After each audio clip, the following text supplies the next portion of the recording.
what I have decided is that I'm going to cover a bit of liver, and then I'll go to pancreas, and the main part of liver, hepatobiliary, we will cover next Thursday. So that's the plan. Now, high speed now once again. This is a case of trauma. What's happening?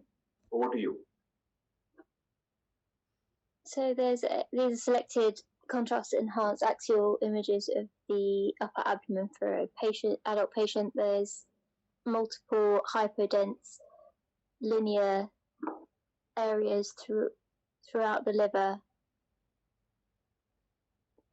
most likely in keeping with acute liver lacerations. I can't see any active extravasation of contrast on these images. Okay. But there is an impression of some free fluid around the liver. Okay. The idea here was to, when in trauma world, the description is that we two words can be used. One is laceration when they are linear like this, and there is another word which we call intramural hematoma. So these are the two words. It is good that you were looking for any extravasation. Active extravasation is in the exam, usually they show it. Is there any active extravasation here? Yes, I can see it on the second and third images. There's a blush of contrast. Excellent. So in this case, what is happening that there is trauma, and we can see that there are splenic lacerations and a lot of hematoma there. But the key finding is this one here. There is intramural hematoma, and with that, there is extravasation. So the viva questions will be around this. Once you pick that up, because this becomes an emergency, and the role of interventional radiology now, because they would like to do it conservatively, so the interventional radiologist can help with embolization, and they might ask you question, how will you do, which kind of materials can be used, etc. This is another case where you can see that splenic rupture and active extravasation. So always keep that in mind. Okay, what is happening in the liver parenchyma?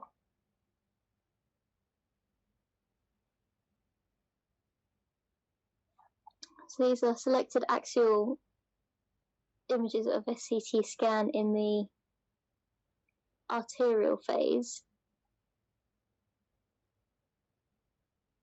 There appears to be contrast within both the arterial and venous system.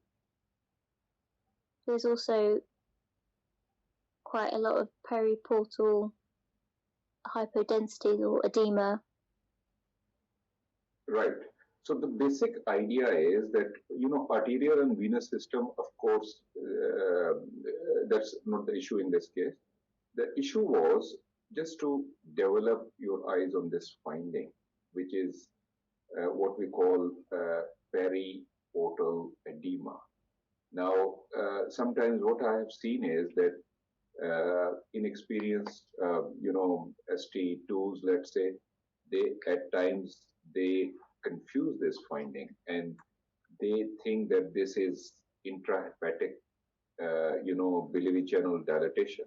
If you go back to your anatomy, what's happening, that portal vein, always remember that the biliary system is anterior to the portal vein, anatomically speaking. It cannot be posterior. Here, what is happening, that anterior as well as posterior, you can see this hypodensity.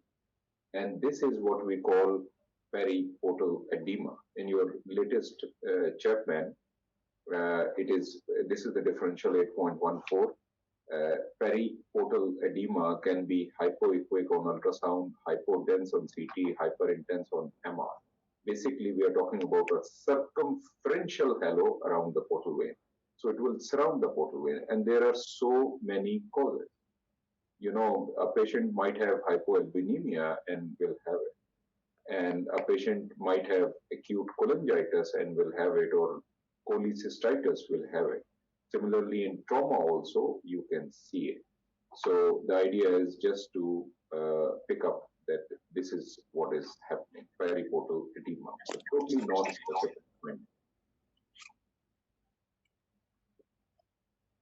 Okay, now what I'm going to do is that I am going to skip the liver component.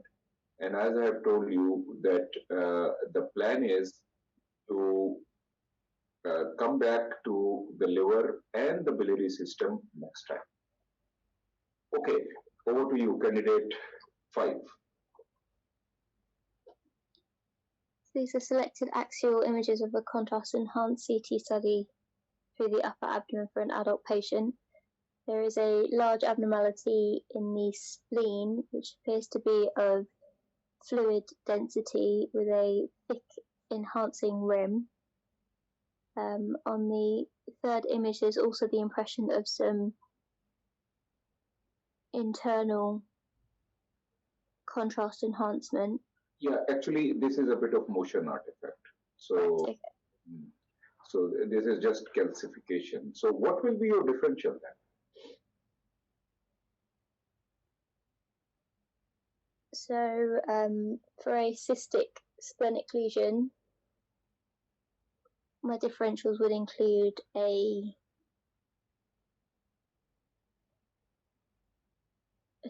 splenic cyst, a pseudocyst, or an abscess perhaps.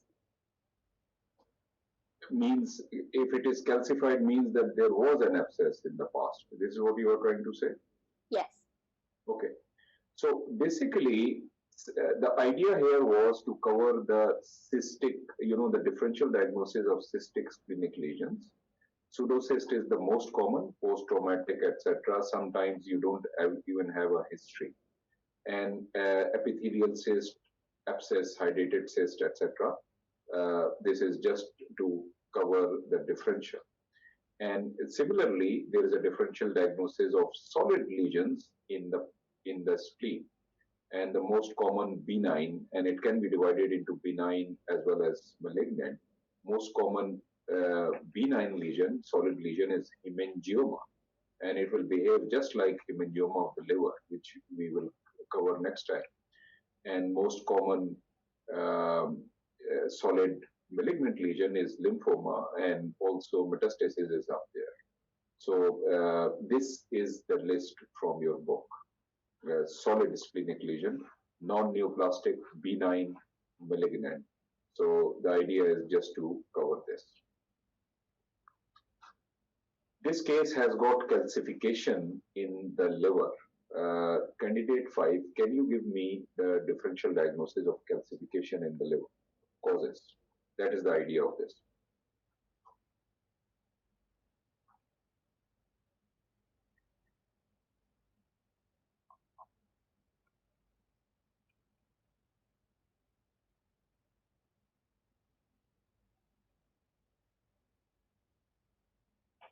Do you remember anything?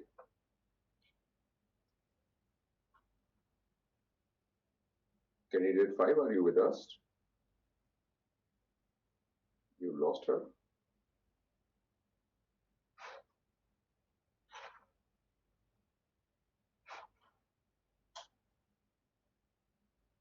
Yeah, I think we have lost her. Okay, so thank you, candidate 5. Candidate 6, can you raise your hand, please? Candidate 6, are you with us? Yes. Hello, Dr. Han. Can you hear me clearly? Yes, I can. So just give me a bookish differential diagnosis of calcification in the liver. Okay, maybe mucinous tumor metastasis. Mm-hmm. Maybe fibrolamellar HCC. Mm-hmm. Maybe hydatid, although this does not look like hydatid.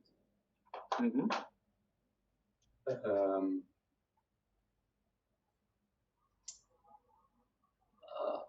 There's nothing else on my mind, but my first differential in this case is mucinous Smith's or pseudomyxoma peritonei even. Okay, so the idea here is just what can be, just to cover the calcification, and there are so many things which can calcify in the liver. And our case there was metastasis, and this was in this territory, mucinous metastasis, maybe from colon, and these are calcification within a mass like metastasis, fibrolamellar ECC, but there are other causes which are given here.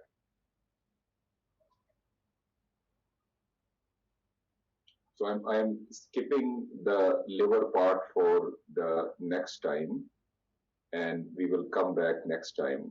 So we go to the pancreas actually. Yes, please. So there is marked swelling, edema, and fat stranding surrounding the pancreas, the entire pancreas. I'm searching for any areas of non-enhancement. I think it's most of the pancreas is enhancing. What do you think? Compare this versus this. Yeah. The body is slightly hypoattenuating in comparison to the tail. So what does that mean? What does that mean? Necrosis, acute necrotizing pancreatitis. Okay, well done. So when you see a case of acute pancreatitis, you must comment on two things. One of the things is visible on this case. Are there any non-enhancing parts of pancreas? Because that means that there is necrosis going on. I'm not going to staging, etc., because various centers use their own staging. But having said that, you have to point out that X part of the pancreas does not enhance in keeping with necrosis. And the second most important thing in acute pancreatitis is visible on this case. Over to you. This is a different case, please. Candidate 6, over to you. Yes. Okay, so I can see air foci in the region of pancreatic head, which is also hypoattenuating in comparison to the rest of pancreas. So this is acute infection in the context of necrotizing pancreatitis. Okay, so what do you suggest then? What would you like to do? How will you manage this case? Yes, these cases usually needs surgical debridement and of course antibiotic therapy. Right, so you can put in a drain before the debridement, right? So the point is that the first take-home point from this case is in acute pancreatitis, you have to look for any signs of secondary infection within that fluid around it. And if you see an air bubble there, call it. Simple as that. And in this case, there are multiple bubbles. And then, in these kinds of cases, they will ask you to put in a drain, and you can also offer, you can say that I'll offer to put in a drain. And then there might be some questions regarding interventional radiology. Over to you. Okay, this is ERCP image with contrast filling the pancreatic duct. I can see evidence of surgical eclipse, possibly resembling cholecystectomy. So this is unrelated, and I'm not interested. All right. So I cannot see the body or tail of pancreas. Excellent. Well done. In my normal practice, I tend to measure the common bile duct to make sure if it's dilated or not. Okay, that's fine. I'm not interested. Please remember the bile duct is up to 1 centimeter post cholecystectomy is taken as normal, but I'm not interested. All right. So I'm interested in what's happening here. There is abrupt termination of the pancreatic duct. Mm-hmm. Maybe there might be a tumor compressing the duct, maybe a congenital anomaly. Okay, what kind of congenital anomaly do you think of? A pancreas divisum. Okay, excellent. Now, if you just concentrate on this, pancreas is develop from two buds. One is known as the dorsal bud, and second one is the ventral bud. The dorsal bud has got the main pancreatic duct, and actually it has got its own, technically speaking, an opening, accessory ampulla. But this is the ventral bud. The CBD comes with it. Normally what happens, it crossovers and sits here and then joins. You remember we also did a case of annular pancreas. But having said that, once it joins, now it is sitting here. The duct of the ventral duct is known as virsum. I remember it with the symbol of, the Volkswagen VW, ventral virsum. So this is how I remember it. Now, usually there can be many patterns. Usual pattern is that it joins with the main pancreatic duct, the dorsal bud. And one pattern is shown here, where this thing also, the duct of Centurioni has got its own opening. Another pattern will be where this completely obliterates and there is only one opening. So all of these are possibilities. Pancreatic divisum is what is shown here, which is self-explanatory, that the duct of virsum has, it just ends here, and it is not in continuity, and means that there will be two ampullas. And this is from literature, one MRCP examination showing the same thing. Pancreatic division is associated with chronic pancreatitis. So at times the gastroenterologists, they like our comments on that. Yes, candidate 6, over to you. All right, so these are axial CT images with oral contrast. There is lipomatous transformation of the pancreas. The most common pathology to do is cystic fibrosis. Excellent. So here, in the exam scenario, this kind of a case becomes very difficult to pick up because, something is absent and the human mind does not go into it. And basically, the pancreas is not there. It is all, there is just fatty, atrophy. And usually it can be seen in patient of cystic fibrosis, and it can also come in the exam as a long case. Okay, so these images in the venous phase show marked dilatation of the intrahepatic biliary tree. And there is also dilatation of the pancreatic duct. This is a double duct sign. So there is actually a heterogeneous, predominantly hypo-attenuating mass at the region of head of pancreas. So this is, in conclusion, it's a pancreatic head adenocarcinoma with double duct sign, and this patient needs urgent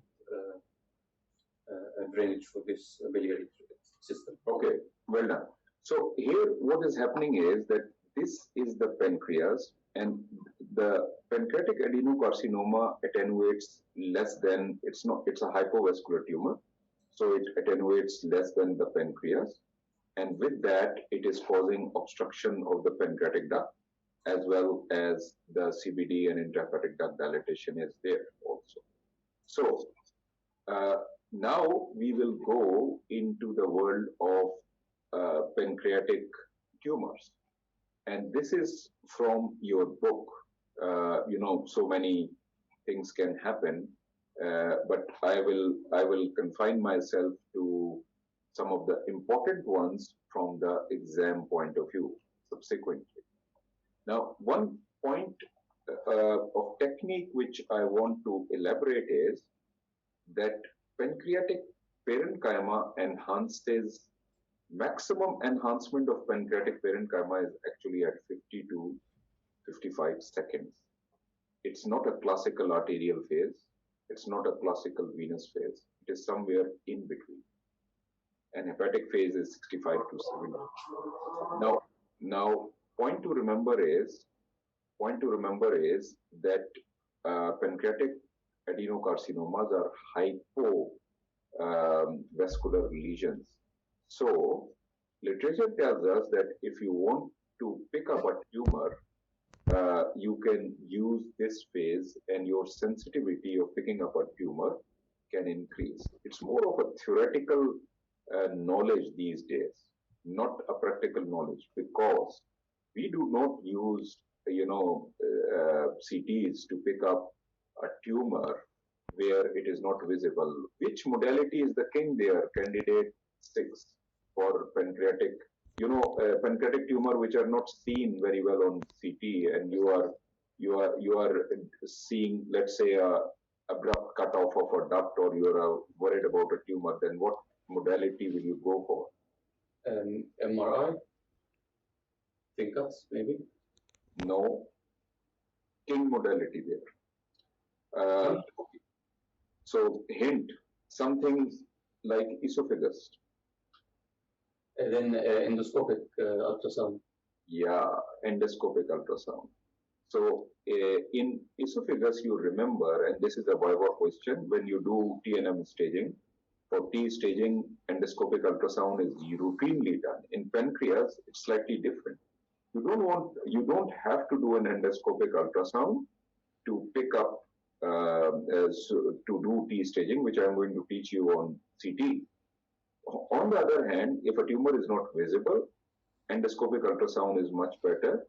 And of course, you can do a biopsy with it also.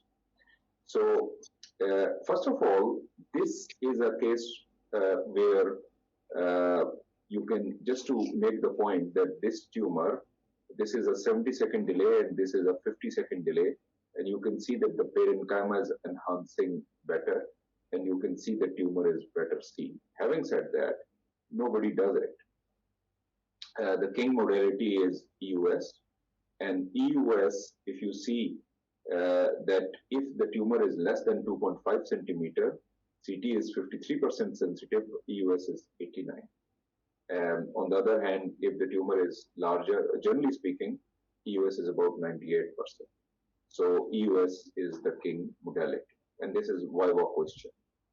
Here is an example where there is a bit of duct dilatation, and you practically, very difficult to pick up a tumor, but on EUS, you can see the tumor there. Candidate 6. Yes. This is abrupt pancreatic duct cutoff. What is the significance of this sign? It can represent a tumor. Yeah. So I warn you that this is one of the most important signs where you see a double duct sign is very easy because both ducts are dilated and means that the tumor is quite big. But I have seen many cases and many discrepancies in my life where this sign was missed, and retrospectively speaking, the patient had this sign. So if you see a portion of the main pancreatic duct dilated, you have to raise this issue. It should be discussed in MDT. There's a bit of differential diagnosis because the patient might have chronic pancreatitis. That's a different word. But the patient might have a tumor, and an endoscopic ultrasound might be the savior there. Okay, now as far as T staging of pancreatic tumors is concerned, the key thing to understand is T4 tumor. T4 tumor, look at it. You see, let me go back to, first of all, T3. So, T3 tumor is tumor extends beyond pancreas. What is the definition of beyond pancreas? Surrounding structures including duodenum, stomach, colon, and spleen. But without involvement of the celiac artery or the SM. But if there is involvement of celiac artery or SMA, it becomes a T4 tumor. Take home exam point is that if celiac artery or SMA is involved, T4 tumor means non-operable. And this is what they are going to ask in the exam. So pancreatic tumor, pancreatic carcinoma is another carcinoma of the concepts of which you should know for your 2B exam. So I'm going to teach you a bit more about it. So please remember, for head of pancreas pancreatic carcinomas, classically, or neck of pancreas, we do Whipple's.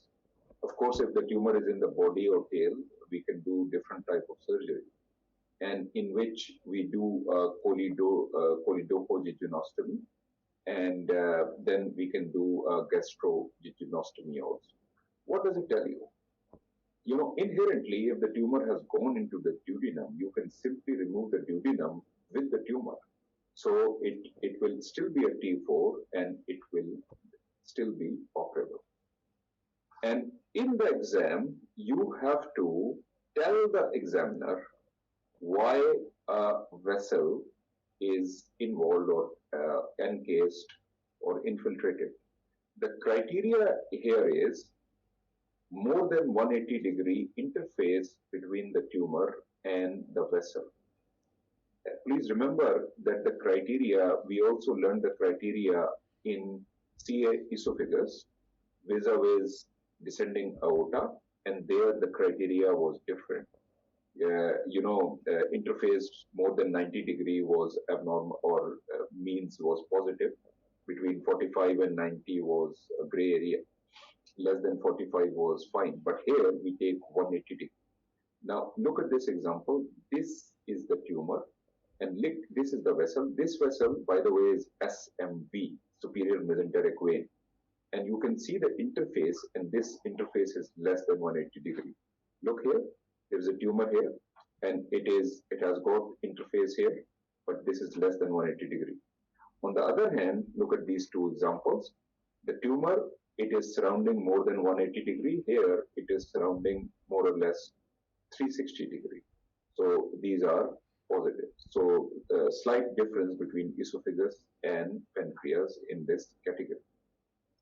And other signs which are also taken as signs of invasion, if a vessel is flattened like this, or there is a tumor thrombus, then you also say that this is abnormal. So these are the signs of vascular invasion. Please remember that historically speaking, if the superior mesenteric vein was involved, maybe 20 years ago, that was also considered inoperable type of a tumor. But now, surgeons have developed skills. It all depends where you are working, because they can remove the superior mesenteric vein. They can put in a graft, and usually up to 1.5 to 2 centimeter long grafts can be put. There are many technicalities. But the take-home point is that if a vein is encased, it is not taken as absolute, contraindication to surgery. It might still be possible. On the other hand, celiac artery and SMA are involved, then there is no hope. No surgery can be performed. This is a case where this is the celiac artery, and you can see that the tumor is completely encasing it. Take home, this is a very important slide where it tells you that if the SMA and celiac artery is involved, it is inoperable. If duodenum or spleen is involved, don't worry. Why? Because if spleen is involved, you can just do splenectomy with pancreatic surgery. Borderline tumors are these ones where the superior mesenteric vein or the portal vein or the splenic artery or the stomach and colon are involved. Look at this diagram here. The splenic artery is involved. So what can be done? That there can be surgery, just cut the splenic artery here and do splenectomy with it. So these are known as borderline. I don't think so they will ask you anything in this world. They will ask you if the SMA or the celiac artery. So if I'm an examiner and I want to show you a pancreatic carcinoma, I'll show you something encasing SMA or the celiac artery, just to check your concepts. Okay, from here, we go back to the classification of pancreatic tumors, and we have got solid tumors, and we have got cystic tumors. Now I go to candidate 7. Can you raise your hand, please? Thank you, candidate 6.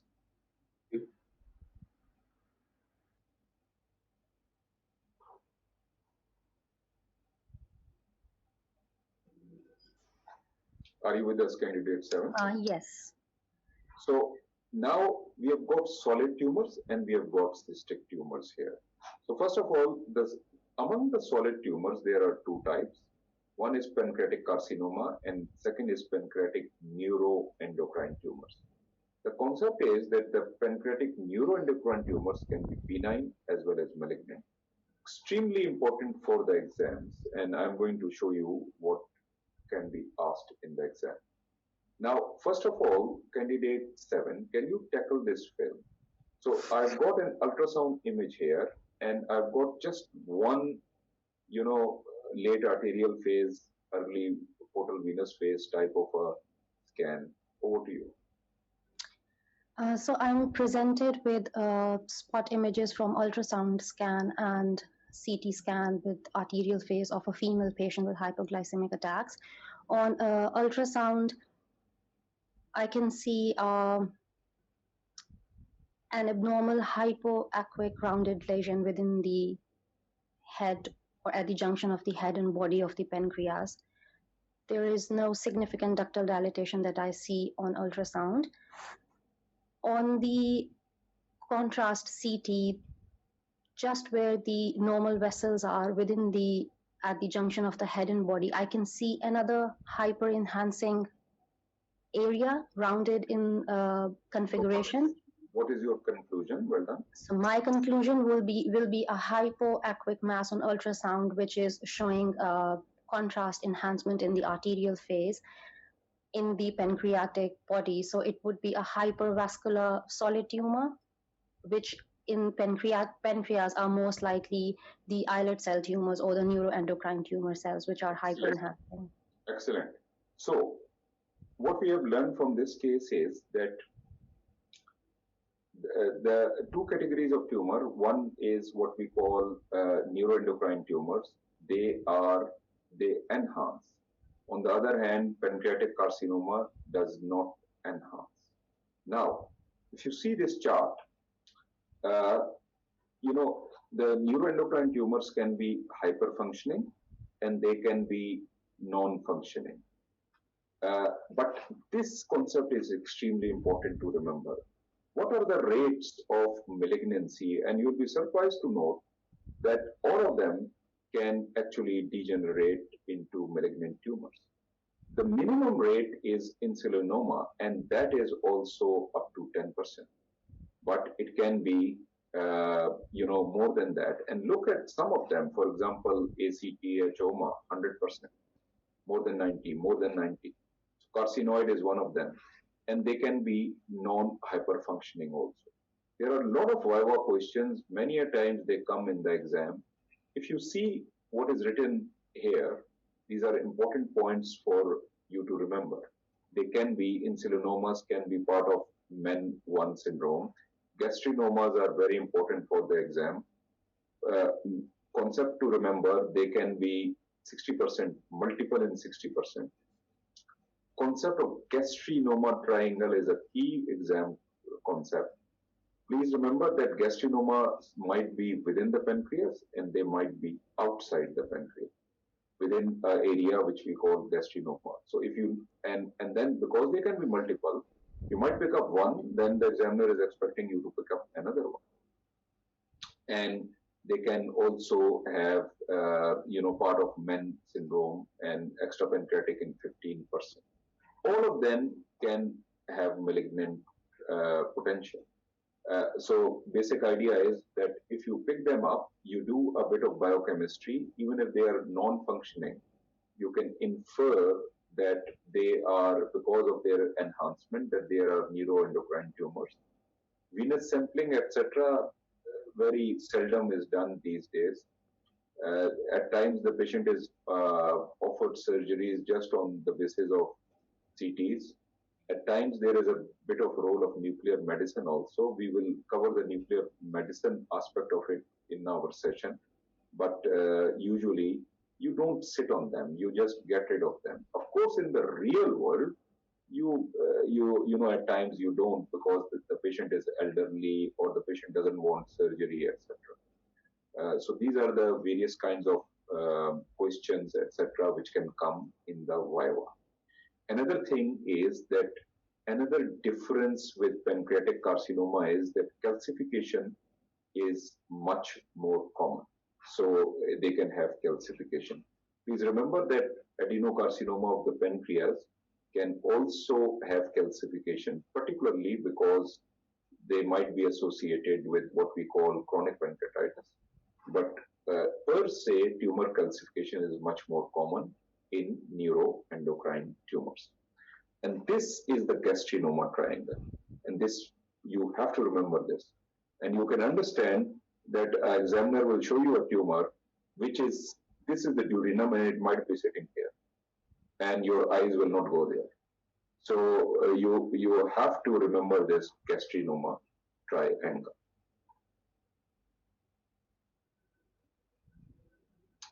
Zollinger-Ellison syndrome, where there is a gastrinoma. Here it is sitting here, projecting into the duodenum. And with that, there is thickened rugal folds. This is the differential diagnosis of thickened rugal folds. I also showed you a case of Zollinger-Ellison previously. Okay, candidate 7.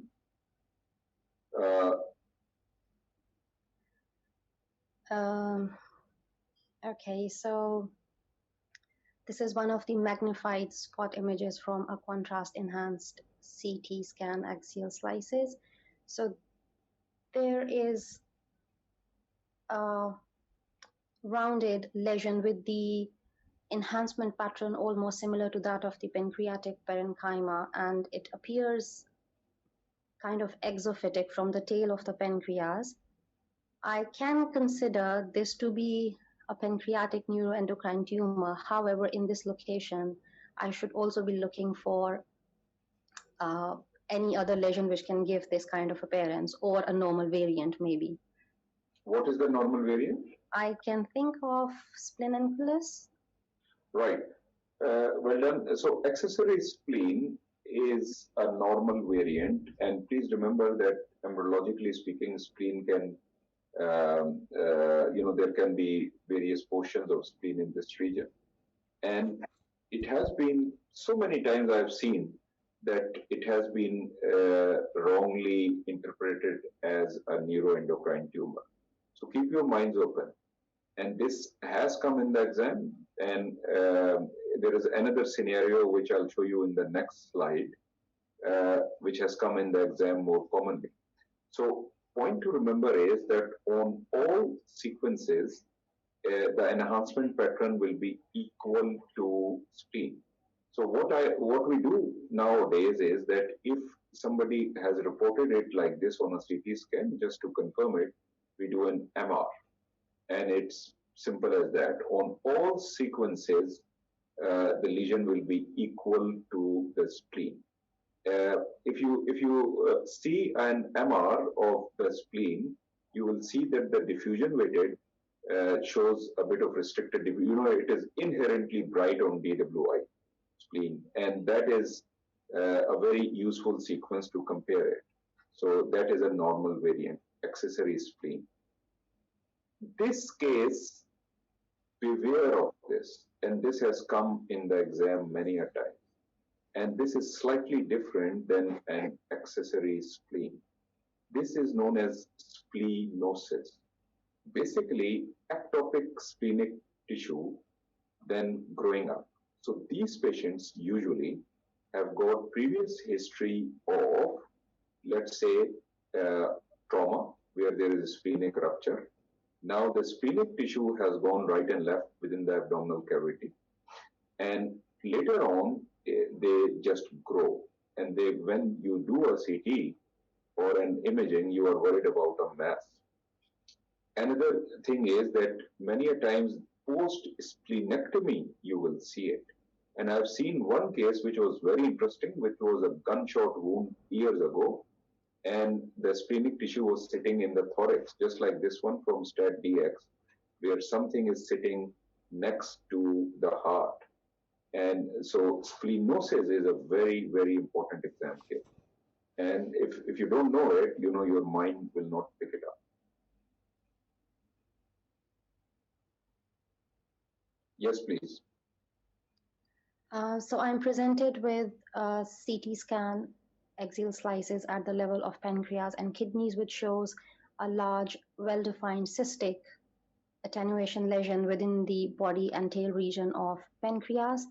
There is slight, like it is thin-walled, and there is very, very mild enhancement, maybe like anteriorly. The differential diagnosis for this would include pseudocyst,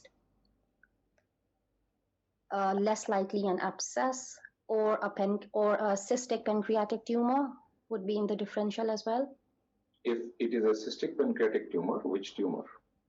Most likely mucinous, because they tend to occur more in the tail region. And I do not see any calcification on this one, but they tend to have mural and peripheral calcifications. So if there is one, it would suspect me more for mucinous. Okay. So in your Chapman, cystic pancreatic lesions are given. I'll give you a slightly smaller classification of tumors part. But please remember that the most common cystic pancreatic lesion is a pseudocyst. And pseudocyst, by definition, they will occur maybe 6 to 8 weeks after acute pancreatitis. So classically speaking, in the viva, you have to tell the examiner that I'll correlate with the previous history.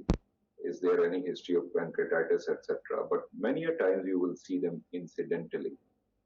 Also, there is a concept of true cyst in the pancreas. Some people think that this concept is not actually correct, but others feel that there can be true cyst. For example, in von Hippel-Lindau's disease or autosomal dominant adult polycystic kidney disease.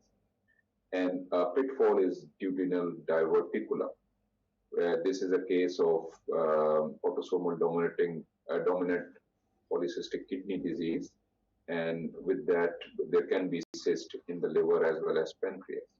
Von Hippel-Lindau syndrome, we will cover in our CNS module, where you can see that there is hemangioblastoma of the cord, hemangioblastoma of the cerebellum. Here is retinal vascular tumor of the right orbit, with that this cystic lesion in the pancreas. So von Hippel is a very important case. It can come in a long case also. Duodenal diverticulum. So the key thing is don't confuse it with a cystic lesion. Now, the final thing in the last 20-25 minutes is to cover these cystic lesions. And candidate 7, I'll give you just one more case, and then candidate 8, you should be ready. Now, if you see this, cystic lesions, or should I say cystic tumors here? So not lesions, but tumors. Can be serous cystic neoplasm, mucinous cystic neoplasm, intraductal papillary mucinous neoplasm, and solid pseudopapillary neoplasm, SPN. Now, there is a concept that this mucinous as well as IPMN, these two can be benign, but they can convert to malignancy. Benign and convert to malignancy. Serous cystic, on the other hand, is just benign and there is no malignant potential. This one, I believe, is beyond 2B level. I don't think so anybody should ask you in the 2B. But I put it here just for completion's sake because it's a very interesting tumor. It is seen in young patients, 20-year-old females, and it's a very unique type of a tumor because of the etc., they are always malignant, but the prognosis is quite good actually. Okay, this is your last case, number 7. Can you tackle this? Okay, so I'm presented with a spot image from the CT abdomen with arterial phase contrast enhanced. There is an obvious abnormality, most likely in the head or body region of the pancreas, which appears multi-cystic with cysts of various sizes. I would measure, like in normal practice, how the largest cyst measures. And then there is a speck of calcification, a coarse calcification in the periphery. So since we are doing the pancreatic cystic tumor, so this most likely can represent a cystic tumor with a calcification. So could be serous cyst adenoma. And why not a mucinous cyst?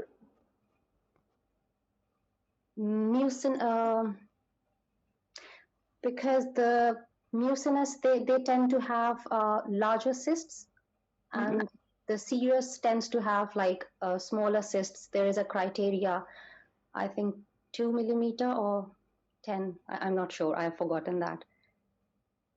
Okay, well done. So, is there any malignant potential if it is a serous? If you are right, is there malignant potential there? No, as we just said that the serous are mostly benign in nature. Okay, thank you. Number 8, you are next. Number 7, you can mute yourself. So, now, what are the take-home points as far as serous cystic neoplasm? So, if you see, first of all, these pictures, and you can make your radiology from here. First of all, a disclaimer is that in real world, at times we cannot discriminate between the two. But if you see a classical picture, and the examiner has to show you a classical picture for you to be able to pick that up. Now, this picture tells you everything, that it has got multiple small cysts. One thing which in radiology we give a lot of leverage is outline of the tumor. If the outline is lobulated like this one, you see the outline, it is lobulated. And why is it lobulated? Because there are multiple small cysts sitting there. On a CT scan, at times you cannot see the walls of the cyst, but the lobulated outline tells you that there are small cysts. Look here, and you will agree that the outline is lobulated. Classically, the central part will have calcification, but all of these things are, with a pinch of salt, because everything is not classical in many cases. Now, they are slow-growing benign lesions. This is important. 75% in women, mean age is 62. So that is why we call it grandmom tumors. So 62 years. And they can be sponge-like and honeycomb appearance. Lobulated outline is one of the way to describe it in the exam. If there is calcification, it will be usually central, and it can be only seen in 18% of cases, because there is a scar here and there is calcification in the scar. The disclaimer is that at times they might be composed of just one or two cysts, and that is what we call the oligocystic type. What is the management? The management is that usually we do follow-up scans for these patients, but of course it all depends on anatomy. If it is more than about 4 centimeter, if the clinical presentation, if the location, we might do surgery. But remember that there is no malignant potential. This is a case on MR, and here if you see on the T2, you are not very sure if you are looking at small cysts. But if you look carefully, look at the outline, and it becomes a bit lobulated. On MRCP series, you can actually see multiple small cysts. So these are microcysts, and mucinous tumors usually have bigger cysts. Candidate 8, are you with us?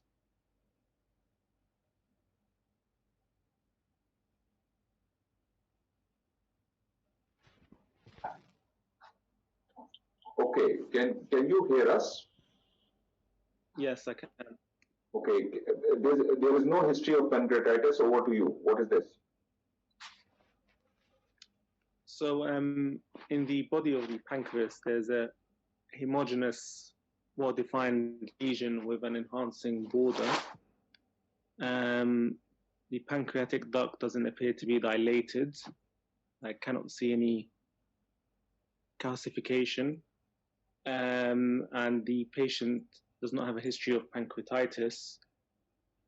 So my differentials would include a mucinous cystadenoma, given that it's quite homogeneous, well-defined, and predominantly centered on the neck of the pancreas.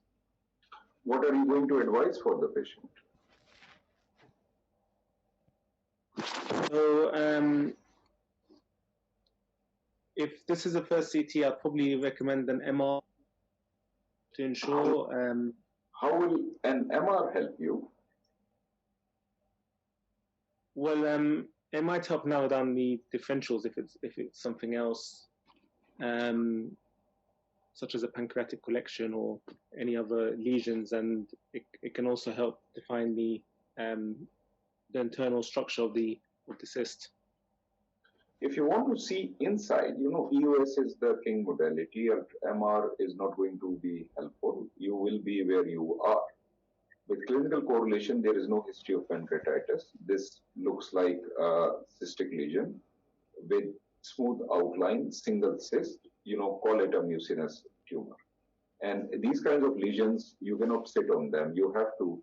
So basically, this should be discussed in an MDT. And then you can make, do you want to do something, you want to do aspiration and confirm it, or you want to offer surgery, because please remember that they can degenerate malignantly. So if you see these pictures, and this one has got calcification, but this is peripheral. So the concept is that mucinous cystic neoplasm can convert to borderline tumors and then to carcinomas.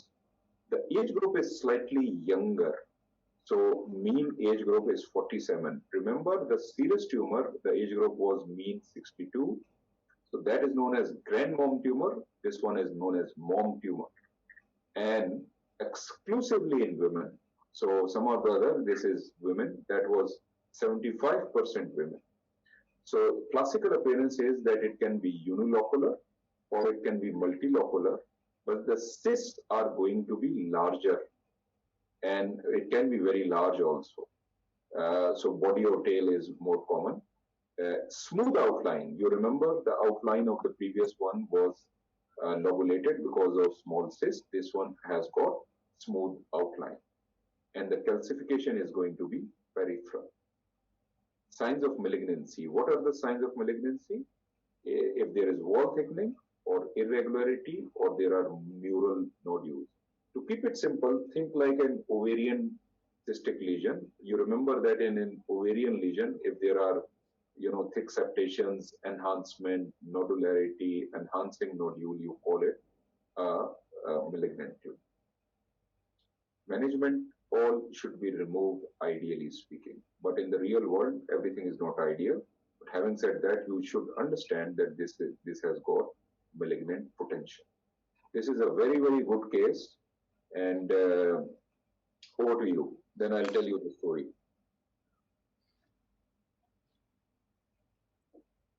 Okay, so this is a portovenous CT of the upper abdomen.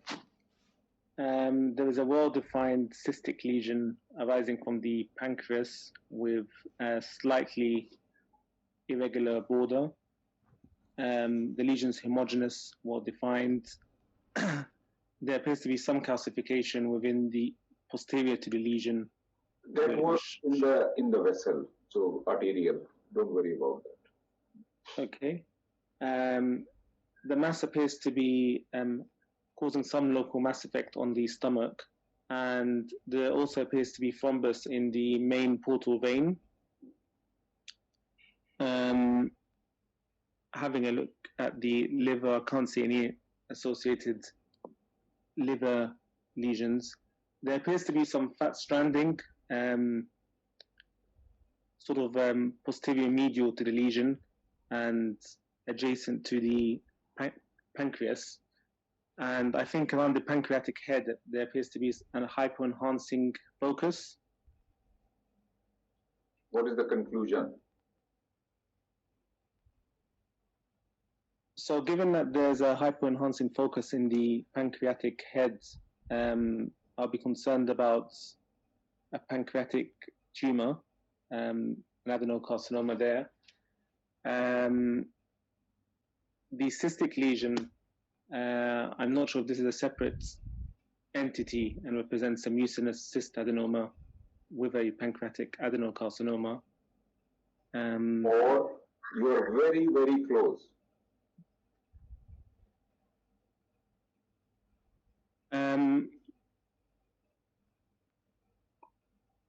Is there a complication of the pancreatic adenocarcinoma? Yeah, absolutely. This is malignant transformation of mucinous cyst adenoma. And basically, if you see here, it's a very good learning case. And what happens is that we missed it.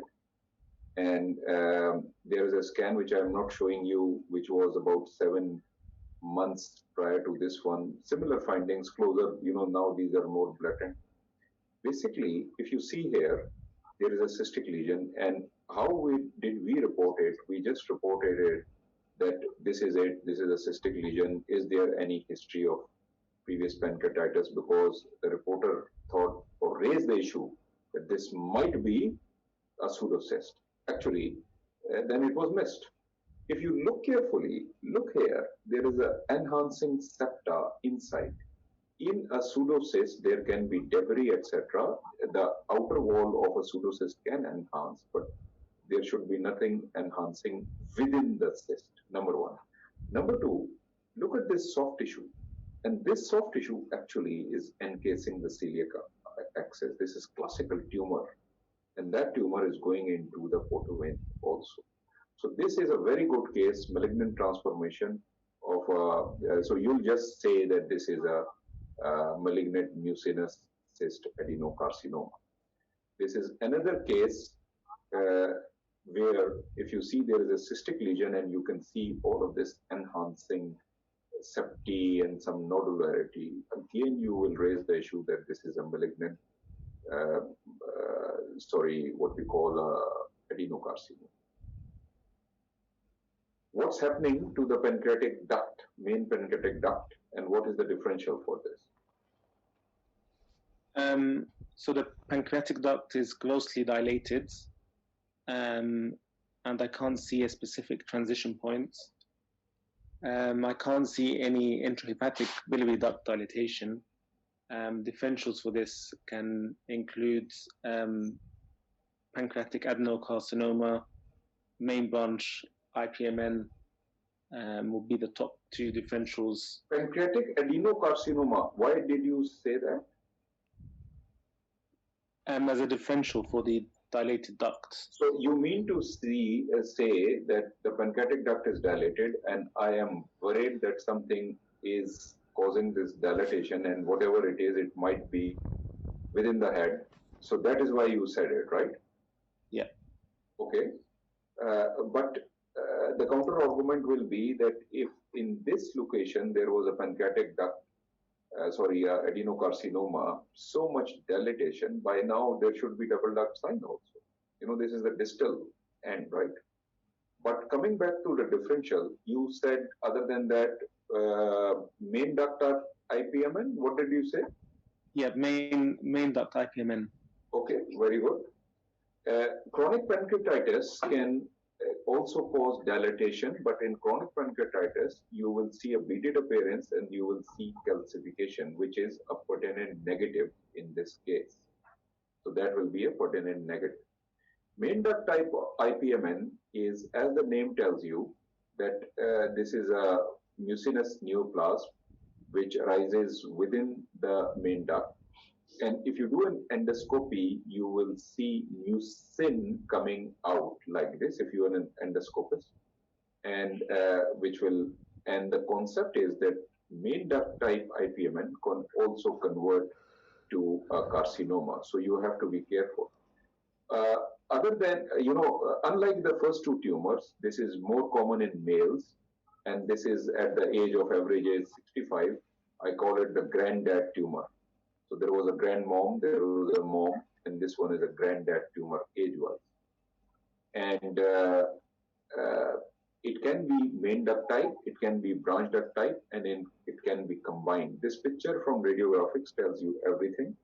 So if it just involves the main duct, you see it is going into the ampulla, opening like this. If you are an endoscopist, you will see this mucin coming out. It can be branch duct type, where the branch ducts will be continuing, or they will be in continuity with the main duct. Histologically, it will always be visible, but radiologically at times it will not be visible. And it can be, multiple, this bunch of grape type of appearance, they can be larger also. So these are the various patterns which you have to remember. This is a branch duct type IPMN, very common finding, this one, without any main duct type IPMN. This is a multifocal branch duct type IPMN. You can see this, and you can see multiple branch duct type IPMNs. This, I don't think so they will show you in 2B, it's just an incident loma. But main duct type IPMN, you have to remember for your exam. Combined tumors are also there. So this is the main duct, and these are the branch ducts which are dilated. So what is the risk of malignancy? Main duct type 57 to 92%, branch duct only 6 to 46%. So main duct type, you should be worried about malignant transformation. What are the signs of malignancy? Pancreatic duct more than 9 millimeter, neural nodules, or signs of invasion, frank invasion. Main duct type surgeries can be offered, but I have seen so many patients who have refused surgery because it's a big surgery and you just sit on it. I've seen a case which was diagnosed in 2006, and I think 2018, 12 years down the road, it just blew up into malignant transformation. So it's a big subject in pancreatic imaging, how to manage and things like that. Luckily for 2B world, whatever you need to know, we have covered that. This is malignant transformation of a main duct type IPMN, where you can see that this is the main duct, and actually right now a stent has been passed. You can see that there is a tumor sitting here. So this was the classification of solid and cystic. The only tumor which is less is solid pseudo-papillary neoplasm. So just a recap, in the solid, we have covered pancreatic carcinoma and pancreatic neuroendocrine tumors, and they can be benign and malignant, and they enhance and they show more calcification. And we have covered gastrinomas, etc. Cystic neoplasm, serous cystic neoplasm is that grandmom tumor, no malignant potential. Mucinous cyst is the mom tumor.